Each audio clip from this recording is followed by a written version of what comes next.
Salut, j'espère que vous allez bien. Je suis plus que ravie de vous retrouver aujourd'hui pour une toute nouvelle vidéo, à savoir ces livres d'auteurs français que j'ai en ma possession et que j'ai lus surtout. Je voulais vous faire cette vidéo depuis un petit moment, mais je savais pas exactement quel livre je mettais, quel livre je ne mettais pas, parce que entre les livres auto-édités qui sont forcément d'auteurs français, entre les livres de ma pile à lire et les livres lus, je me suis dit est-ce que je mets tout, est-ce que je mets pas tout, qu'est-ce que je fais? Au final, je vais vous présenter non pas des livres de ma pile à lire, mais vraiment des livres que j'ai lus, que j'ai encore en ma possession, parce qu'il faut savoir que je me sépare de beaucoup de livres à chaque mois, et également des livres qui ne sont pas des livres auto-édités. Donc j'ai toute une étagère de livres auto-édités, donc d'auteurs français par définition, mais je ne vous les présenterai pas ici parce que j'ai déjà fait d'autres vidéos que je vous remets dans le petit i, où vraiment je cible ces livres d'auteurs auto-édités que j'ai lus, où là je les mets en avant. Donc aujourd'hui je vais mettre en avant tous ces autres livres que j'ai encore en ma possession, que j'ai pu lire et qui sont d'auteurs français, et donc que j'ai apprécié. On commence tout de suite avec un tome 1 que j'ai pu lire il y a un petit moment et dont le tome 3 est toujours en attente de lecture. Je vous en ai parlé dans ma vidéo des sagas. Il s'agit de Camille Monceau, ici avec les chroniques de l'érable et du cerisier qu'elle nous a écrit. Camille Monceau a vraiment une plume très poétique et en même temps historique, c'est très fluide. Ici on est dans un univers du Japon du XVIIe siècle et c'est une histoire que j'adore. En plus il faut dire que le travail éditorial est quand même assez magnifique. C'est très documenté, très recherché, et Camille Monceau sait nous faire voyager et nous faire ressentir les émotions, mais au travers d'une douceur et d'une poésie. Enfin, c'est vraiment un livre qui est très poétique sans être de la poésie. Pour aller un peu plus dans le détail sans vous en parler trop, parce que je vous en ai parlé il n'y a pas très longtemps,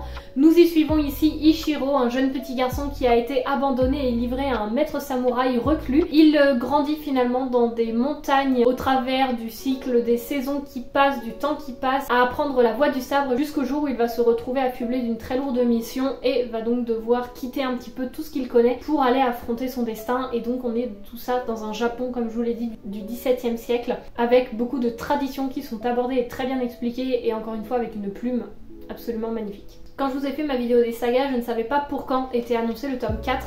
Apparemment, il est annoncé pour 2025. On continue avec Véronique Chauvy, ici avec Les Aux Douceurs du Temps, un roman que j'ai beaucoup aimé, pareil, qui est historique, qui se passe en France, c'est-à-dire à Clermont-Ferrand, très exactement, en avril 1892, avec une double... non, pas de double temporalité, mais on y suit Juliette qui apprend qu'elle est l'héritière d'une confiserie à Clermont-Ferrand, léguée par un oncle dont elle n'a jamais entendu parler. À côté de cette confiserie, nous avons un petit libraire, on a des commerces comme il existait avant dans des villages où vraiment on retrouve un petit peu tous les commerces qui se complètent les uns les autres avec cette confiserie que découvre Juliette. C'est absolument magnifique. J'ai adoré cette histoire. Pareil, très documentée niveau historique, mais sans que ce soit trop lourd à lire, parce que moi, vraiment les romans historiques ou les livres d'histoire, c'est pas du tout mon truc. Mais alors là, on a une plume qui même est très touchante, avec des sujets que Véronique Chauvy aborde sur la famille, sur le deuil, sur la confiance, enfin plein de sujets très intéressants. Et encore une fois, en plus d'être une auteure française, on est ici dans une histoire qui se passe en France. Un livre un petit peu plus développement personnel que nous présente Laurent Gounel cette fois-ci, avec L'homme qui voulait être heureux, où un homme part en vacances à Bali, rencontre un sage dont une réputation n'est plus à faire, où il se dit mais justement si cette réputation n'est plus à faire, pourquoi est-ce qu'il a cette réputation là? Il y va, il le rencontre et cet homme lui dit vous n'êtes pas heureux. Vous avez beau avoir ce que vous voulez, vous n'êtes pas heureux. Et commence à ce moment-là un petit peu une quête avec notre personnage principal qui est hyper intéressante à lire. Je crois que c'est le seul que j'ai pu lire de Laurent Gounel pour le moment, mais en tout cas cet auteur est assez connu pour ses écrits de ce style-là. Et là on est beaucoup plus axé sur une société actuelle avec une façon de vivre qui parfois dénote un petit peu entre ce qu'on pense et ce qui est la réalité. Limite se voiler la face d'être sûr d'avoir tout ce que l'on veut et donc d'être heureux, alors que pas forcément. On continue avec l'un de mes plus gros coups de cœur, avec tout simplement Clarisse Sabar qui nous présente ici Les Lettres de Rose. J'ai pu lire que ce livre-là, je crois, de Clarisse Sabar pour le moment, mais j'en ai d'autres dans ma pile à lire et je compte en lire d'autres. Il y a des romances sur Noël, enfin des romances de Noël qui ne m'intéressent pas, mais ici on est tout simplement sur justement Rose.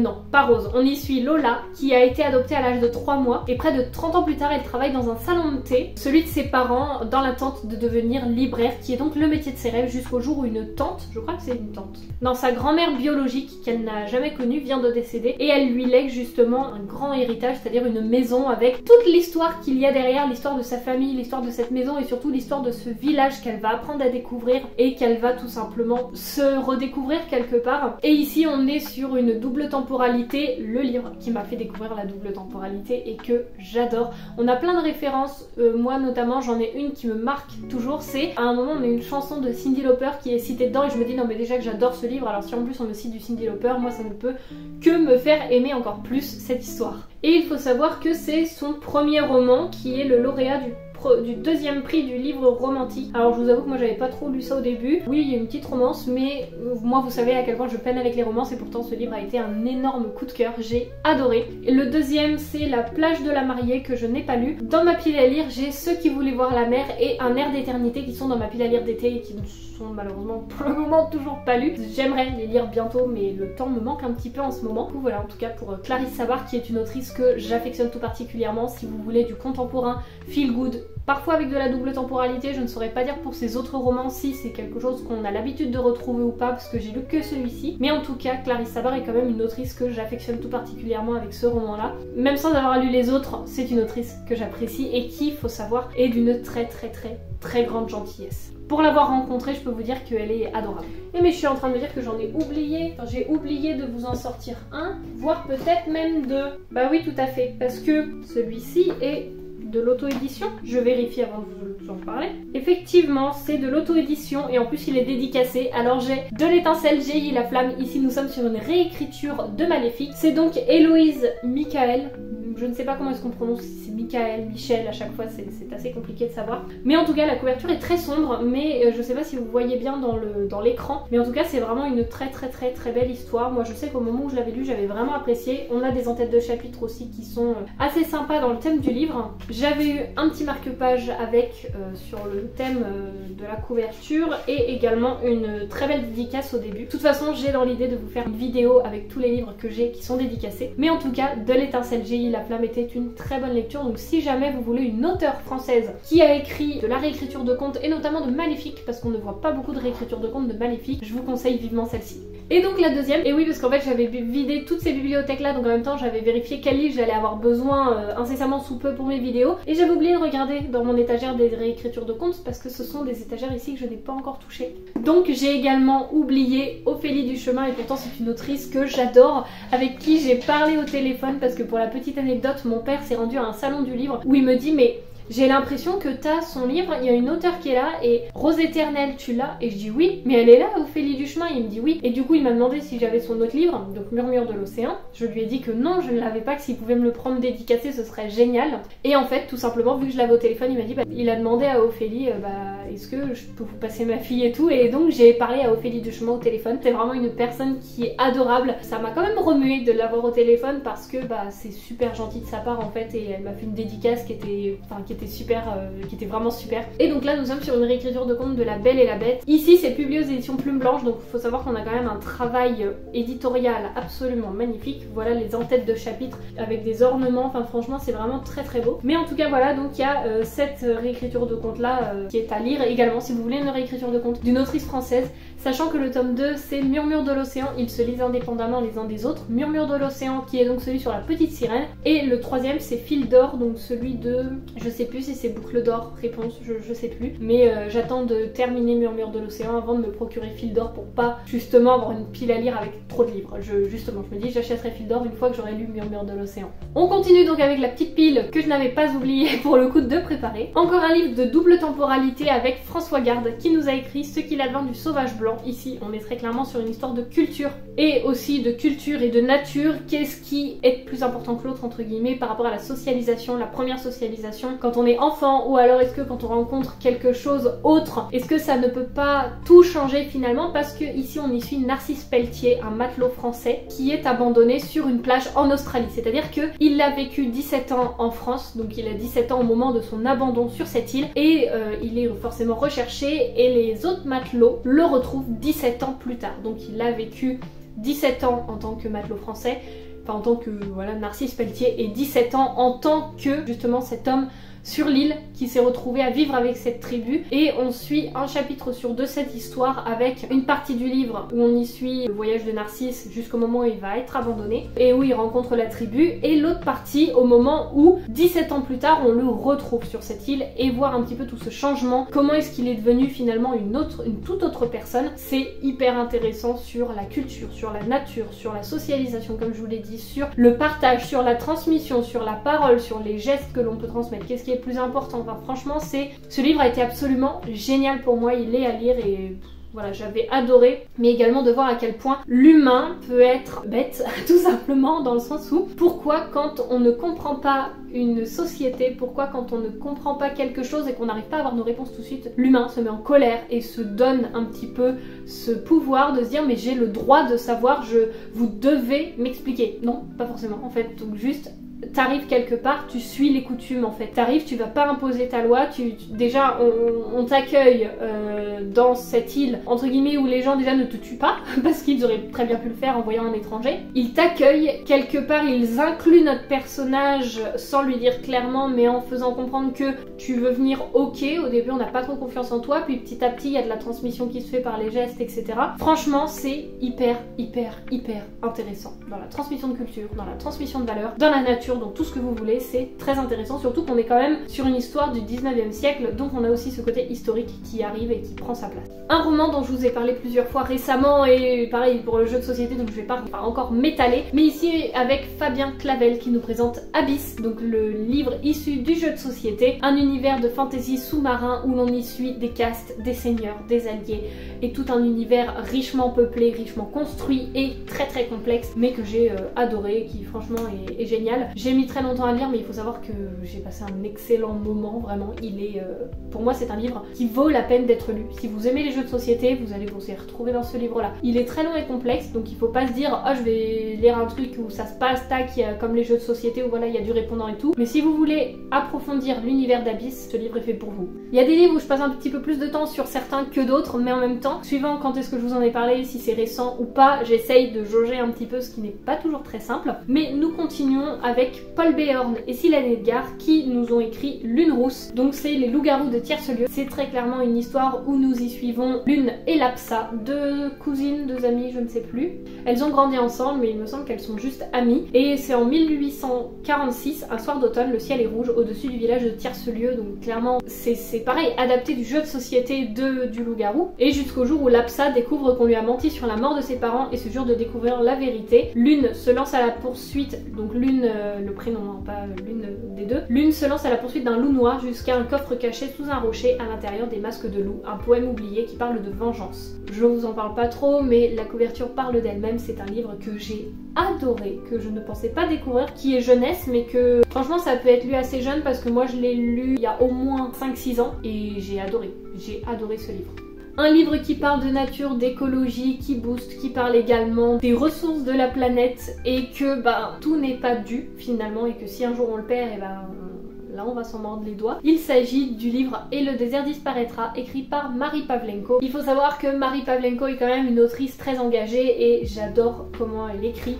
Déjà on est vraiment sur une comment dire, je crois que c'est en vers libre, c'est ça le... Enfin, je sais plus exactement où elle a écrit d'autres livres en vers libre, celui-ci ne l'est pas. Et on y suit dans cette histoire Sama qui vit dans un monde qui pourrait être le nôtre bientôt. La vie a presque entièrement disparu de la surface de la terre, le sable a tout dévoré. Son peuple, nomade, traque les derniers arbres et vend leur bois pour survivre. Sama aimerait être chasseuse elle aussi, mais c'est une charge d'homme. Un jour elle désobéit et suit les chasseurs, mais le désert a 1000 visages. Sama se perd, elle fera une rencontre qui changera le destin de sa tribu à jamais. C'est une histoire absolument magnifique, où l'on y aborde tout simplement l'écologie et la nature. On est vraiment sur un livre qui a été imprimé en France avec une encre d'origine végétale, aucun pelliculage plastifié n'est appliqué sur la couverture. Enfin voilà, on est vraiment sur un livre qui est engagé autant par son histoire que par sa fabrication. Moi je ne peux que vous en parler parce que déjà c'est une autrice française et que j'ai adoré ce livre. Vraiment j'ai passé un excellent moment. Il peut se lire pour moi, vraiment c'est la bonne saison au printemps, à l'été ou même quand vous voulez finalement, mais j'ai adoré, c'est très fluide, ça se lit très bien. J'ai lu que celui-ci de cette autrice je crois, Ah non, j'ai lu Je suis ton soleil de Marie Pavlenko que j'avais pas du tout accroché. Vraiment, je n'ai pas du tout accroché, alors que pourtant c'est un coup de cœur pour énormément de personnes. Moi, ça ne l'a pas fait avec moi, mais par contre celui-ci pour le coup a été une très très belle découverte. Un livre qui m'a fait pleurer, qui m'a bouleversée, où j'ai lu, pas pour le moment tous les livres de cette autrice, mais j'en ai lu je crois 3, et j'en ai pas mal encore dans ma pile à lire, je dois en avoir 2 ou 3 encore, je crois, mais j'aimerais tous les lire. Il s'agit de Melissa d'Acosta, je crois que c'est peut-être pas la première autrice lue en France, mais elle fait partie des autrices les plus lues. Ici, avec Tout le bleu du ciel, évidemment j'étais obligée de vous parler de celui-ci, un voyage d'un jeune homme de 26 ans qui est condamné par un Alzheimer précoce et recherche un compagnon ou une compagnonne de voyage pour un dernier périple, un dernier road trip en camping-car. Ce livre est d'une beauté, ça aborde énormément de thèmes, la vie, la mort, mais surtout la vie, vraiment. C'est beau, c'est poignant, c'est un déchirement. On fait un deuil vraiment quand on quitte les personnages et on y découvre énormément de choses. Faut pas avoir peur de la taille du livre parce que je sais que ça en rebute beaucoup, mais il faut savoir qu'il se lit tout seul. Le livre fait quoi? Il fait 800 pages. Il y a des livres que je vais lire en pas longtemps, d'autres que je vais lire en très longtemps. Par exemple celui-ci j'ai dû le lire en 4-5 jours. Alors que Abyss, qui fait 300 et quelques pages, je l'ai lu en plus d'un mois. Donc ça va rien dire non plus, mais celui-ci était exceptionnel. Je sais que je le lisais quasiment en même temps que ma coloc. Et on a toutes les deux pleuré, on a été bouleversés par ce livre, on a adoré. Et tous ceux qui le lisent, généralement, ont adoré, ont eu des vrais coups de cœur. Et j'en ai parlé aussi à un de mes collègues qui était venu en intérim, il l'a lu, il m'a dit oh, je te recommande un livre, c'est Tout le bleu du ciel. J'ai dit mais je l'ai lu, j'ai adoré. Et lui aussi on en a longuement parlé et c'est vrai que c'est un très beau livre qui aborde plein de thématiques et surtout Melissa d'Acosta, il faut voir à quel point elle arrive à nous faire voyager, à créer vraiment ces personnages du début à la fin avec des caractères très prononcés et finalement très réels. On aborde beaucoup la thématique du deuil, que ce soit du deuil de la vie mais également du deuil d'une étape de notre vie, par exemple le fait de passer de l'enfance à l'adolescence ou l'adolescence à l'âge adulte. On a vraiment tout ça qui est abordé et qui est très bien abordé. Moi j'adore, à chaque fois j'ai lu Les Lendemains et j'en ai lu un autre mais je me souviens jamais de son titre, je vous remettrai la couverture juste ici, mais en tout cas c'est une autrice que j'adore pour le coup. À chaque fois je passe des très bons moments et j'ai tous ces livres que j'aimerais lire. Il y en a, si je les ai pas lus, ils sont soit dans ma pile à lire, soit je les ai pas encore achetés, mais j'y compte bien. Un livre où également j'ai mis très longtemps à le lire mais pour le coup j'ai énormément apprécié, c'est Les Thanatonautes de Bernard Werber. Et alors là on est sur une histoire qu'une personne m'avait recommandée et j'ai jamais oublié cette recommandation là, et c'est Evalie qui me l'a offert pour mon anniversaire il y a un petit moment déjà, 2 ans je crois, et j'ai adoré, où là on y suit la grande question de l'humanité qui est celle de la mort. L'homme a tout exploré, le monde de l'espace, le monde sous-marin, le monde souterrain, seul le continent des morts lui est inconnu. Voilà la prochaine frontière. Donc on y suit un petit peu des scientifiques, on y suit beaucoup de personnages, je veux pas trop vous en parler, mais c'est une histoire vraiment exceptionnelle et donc rien qu'avec les petites phrases que je vous ai lues, ça vous donne un petit peu le contexte. Et je vais vous lire une petite citation que j'avais relevée, enfin une petite phrase du livre. Le but d'une existence n'est pas la bonté, le but d'une existence est la réalisation de soi-même. Le but d'une existence n'est pas d'être gentil, mais d'être sans cesse conscient. Le but d'une existence est d'abolir l'ignorance. Bernard Werber, j'ai lu que ce livre de lui, mais j'en ai d'autres, je crois. Oui, j'en ai au moins un dans ma pile à lire parce que j'ai celui-ci, Nos amis les humains, que je ne lis pas et pourtant Evalie me dit tu devrais lire parce qu'en un après-midi il est lu. Je sais, mais en ce moment je suis concentrée sur ma pile à lire d'été qui descend pas vite, mais voilà. Mais en tout cas, j'ai lu que ce livre-là pour le moment de cet auteur-là et ça a été une très belle réussite. On enchaîne avec une autrice qui pour moi se situe au même niveau que Melissa d'Acosta. Il s'agit de Virginie Grimaldi avec ici Il est grand temps de rallumer les étoiles. On est également sur un voyage en camping-car avec tout simplement une mère et ses 2 filles. Et on y suit tour à tour Anna, la mère, Chloé, l'adolescente qui a renoncé à ses rêves pour aider sa mère, et Lily, du haut de ses 12 ans, n'aime pas trop les gens, elle préfère son rat à qui elle a donné le nom de son père parce qu'il a quitté le navire. Et le jour où elle apprend que ses filles vont mal, Anna prend une décision folle, elle les embarque pour un périple en camping-car direction la Scandinavie. Si on ne peut revenir en arrière, on peut choisir un autre chemin. Pareil, c'est magnifique, on y redécouvre justement tout ce cercle familial qui s'est un peu éclaté et que Anna veut reconstruire. C'était beau, c'était magnifique, pour moi c'est à lire en été, même le soir en été, vous savez, quand il y a encore la chaleur de la journée, mais un petit peu la fraîcheur qui commence à arriver. C'est magnifique, j'ai adoré ce livre, j'ai été bouleversée et c'est une très belle lecture. Pareil, Virginie Grimaldi, je vous présente que ce livre là, mais j'en ai lu plein, si pas tous, je les ai pas tous lus. mais j'en ai lu énormément d'elle. J'ai lu Quand nos souvenirs viendront danser, c'est bête parce qu'il n'y a que lui qui a affiché, mais j'ai lu Quand nos souvenirs viendront danser, Chère mamie au pays du confinement, Chère mamie tu vas rire, Les possibles. D'ailleurs je vais regarder, j'ai aussi Le bonheur est plus fort sous la pluie, Le parfum du bonheur est plus fort sous la pluie, Il nous restera ça dans ma pile à lire. Donc j'ai plein de livres de Virginie Grimaldi et je regarde si je n'ai pas si à la fin il n'y a pas un petit, vous savez, toutes les petites couvertures des livres qui sont affichées. Ah voilà, là ils y sont tous. J'ai lu Le premier jour du reste de ma vie, Tu comprendras quand tu seras plus grande, je ne l'ai pas lu, je ne l'ai pas dans ma pile à lire. Le parfum du bonheur est plus fort sous la pluie, je l'ai dans ma pile à lire. Chère mamie au pays du confinement, je l'ai lu. Il est grand temps de rallumer les étoiles, je vous en ai parlé. Quand nos souvenirs viendront danser, je l'ai lu. Les possibles dans ma pile à lire. Et Ne dure que les moments doux, je l'ai lu et beaucoup aimé aussi. Donc Virginie Grimaldi, je les achète à chaque fois au format poche, d'occasion aussi si c'est possible. Et en fait c'est tout le temps des lectures que j'aime énormément, c'est feel good, je sais que je vais passer un bon moment. Pour moi Virginie Grimaldi, c'est une valeur sûre. Si vous ne connaissez pas, je sais pas ce que vous faites parce que Virginie Grimaldi est pour le coup très très connue. Donc en tout cas c'est une autrice que moi j'affectionne tout particulièrement et dont je ne peux que vous recommander ses lectures à chaque fois. Sauf Le premier jour du reste de ma vie qui m'avait laissé un petit peu bancal à la fin quand même. Mais celui-ci je crois que c'est mon préféré de ce que j'ai pu lire d'elle pour le moment. Ne vous inquiétez pas, il reste encore 3 livres, nous arrivons bientôt à la fin, dont un que je vous ai rabâché les oreilles de nombreuses fois, mais je vais le replacer évidemment. Il s'agit de Aurélie Tramier avec Bien aimé. J'ai pu lire donc de Aurélie Tramier, Bien aimé forcément, mais également La flamme et le papillon où là j'avais été moins enchantée par cette histoire, mais alors celui-ci, je ne vais pas vous en reparler, je vous mets l'avis lecture dans le petit i si jamais ça vous intéresse, mais sachez que je vous en parle dans des avis lecture, dans des vlogs, dans mes coups de cœur. Pas encore. Quand est-ce que je l'ai lu? Non, bah non, pas encore. Il arrivera dans mes coups de cœur fin de l'année, donc je vous en reparlerai bien évidemment. Mais je vous en parle dans énormément de vidéos. Dans le tag avec Evali, je vous en parle au moins 10 fois. Enfin voilà, vraiment, je veux pas trop en parler parce que je vous l'ai déjà rabâché moult et moult fois. Donc je vais éviter de tout remettre sur table pour vous saouler encore une fois avec. Mais en tout cas, si vous voulez une double temporalité avec une partie dans le présent, une partie dans la Seconde Guerre mondiale, avec un camp de concentration qu'on ne connaît pas mais qui a vraiment existé, je vous le recommande à 1000%. C'est très beau, c'est très poétique, c'est poignant et c'est surtout très fort. On continue avec un livre que j'ai lu il y a un petit moment, c'est de Aurélie Wallenstein et c'est Mer morte. Et alors là on y suit tout simplement un univers un petit peu post-apocalyptique où mer et océan ont disparu et où on y suit tout simplement maintenant des mers fantômes avec des animaux fantômes. Voilà, c'est écrit: des marées fantômes déferlent sur le monde et charrient des spectres avides de vengeance, requins, dauphins, baleines, arrachent l'âme des hommes et la dévorent. Seuls les exorcistes protecteurs de l'humanité peuvent les détruire et donc on suit l'un d'eux, etc. Un peu un pirate. Donc j'ai beaucoup aimé cette histoire. J'ai lu que ce livre de Aurélie Wallenstein, mais c'est vrai qu'il y avait d'autres livres que j'avais envie de lire d'elle. Et puis au fur et à mesure que le temps est passé, je me suis pas centrée, on va dire, sur ces livres pour ma pile à lire, mais c'est vrai que j'aimerais bien en lire d'autres de cette autrice parce que j'avais vraiment aimé celui-ci. Aurélie Wallenstein est quand même assez connue dans différentes maisons d'édition pour ses livres un petit peu fantasy, post-apocalyptique. Je sais pas ce qu'elle a écrit trop d'autres, mais elle a écrit des sagas, des one-shots. Celui-ci c'est un one-shot. Voilà, en tout cas, moi j'avais beaucoup aimé celui-ci.